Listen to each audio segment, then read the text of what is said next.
Hello guys, today we will be talking about the Nothing Phone 2 and how it is trying to minimize your useless screen time. At the same time last year, 21st of July 2022, the Nothing Phone 1 was announced, and the world was shocked at how a small company with less than 100 employees could make a smartphone. And now, after its undeniable success selling over 800,000 units, the Nothing Phone 2 is here, and we will discuss the almost 40% increase in price. The design. The main differentiator of Nothing is the design, and for good reason. And compared to the Phone 1, there are a few small changes, especially to the back LEDs. This time around, the central oval on the back was split into 6 different bars, and it can now show progress bars instead of being one solid unit and only being on or off. They say this is useful for checking your battery's progress while charging, or food deliveries like Uber Eats. And they're saying this is only the beginning and they will implement more in the future. Additionally, the back plate glass is a bit curvier, differentiating it from the iPhone and making it more comfortable to hold for long periods of time. And they also changed the colors a bit. The gray is now a lighter shade of gray, and the white is a bit more beige. Battery life and charging.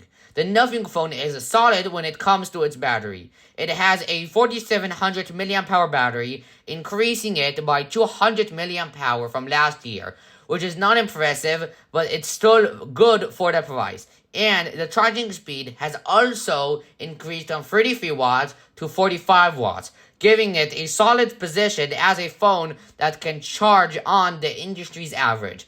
And the wireless charging has not changed from last year at 15 watts wireless charging and 5 watts reverse wireless charging respectively. Screen and display. It has a 6.7-inch Gorilla Glass screen, which is a 1.5-inch increase from last year.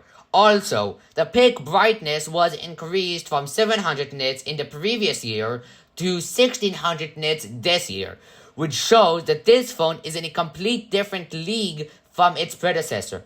And they have expanded the refresh rate range from 60 to 120 to 1 to 120, which in simple words means the number of times the screen updates per second, and allowing it to decrease when you do not need it extends your battery life. Camera. The primary camera consists of the Sony IMX890 sensor with 50 megapixels and a focal length of 24mm, or in other words, pretty mid-range. The ultra-wide camera consists of the Samsung JN1 with 50 megapixels, and they can capture up to 4K 60 FPS. The selfie camera has the Sony IMX615 sensor with 32 megapixels, and it can shoot up to 1080p video at 60 FPS. Overall, it's a pretty good all-rounded setup, but I wish they made the camera sensors bigger. I understand that the design is the main differentiator, but it still would have been nice to see. Power and storage. The Nothing Phone 2, as we saw, has a mid-ranger's mindset, and when it comes to the chipset, it is no different. It has the Qualcomm Snapdragon 8 Plus Gen 1, which came out in 2022, and has proven itself as an okay choice. Additionally, it starts at 8GB of RAM, 128GB of storage, and it goes up to 12GB of RAM, 512GB of storage, and it scores pretty well on benchmarks. You will not play high-intensive games on it, but for the day-to-day user, it is pretty good. Software and software updates. It runs the Nothing UI 2 based on Android 13, and it lets you do something that no other company will ever let you do. It lets you choose whether you want to use Nothing UI or just basic Android. Imagine a mammoth company like Samsung doing this. It is truly bonkers. And for the longevity of any phone, it is essential to check out the number of years of software update promised. When it comes to the Nothing Phone 2, they promise a minimum of 4 years of software updates, which is pretty solid.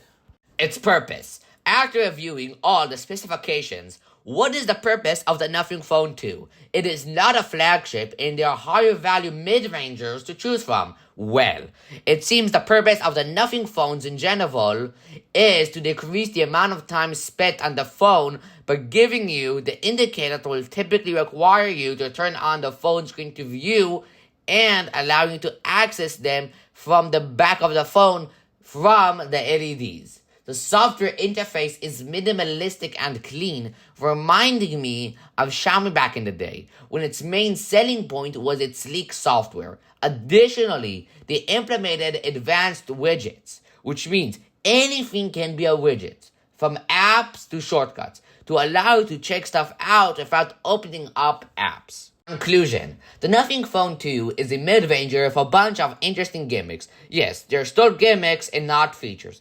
Just because for a phone that its main and quite frankly only selling point is being able to not get sucked into technology when you do not want to, it's not something you actively need in your day-to-day life. Being able to check your charging progress or your Uber Eats order from the back of your phone is maybe going to save you a few seconds a day. Because except for that, they don't do much, except for acting like a flashlight. And smartphones have had widgets for years. Having a few more options doesn't change much.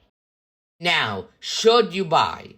If you especially like a design and want a new cool design-focused smartphone with a bunch of useful gimmicks, then yes. For the price point, it's an overall decent choice. But if you're looking for a good mid-ranger phone, this is just not it for $600. But if you manage to get it for around $500, go ahead and buy it. Thank you for staying until the end. I hope you guys really enjoyed this video and now know everything and anything you needed to know about the Nothing Phone 2. Also, make sure to visit findbuy.org for the latest news about technology and smartphones, including the one we just dropped about the Asus Zenfone 10. Link in the description.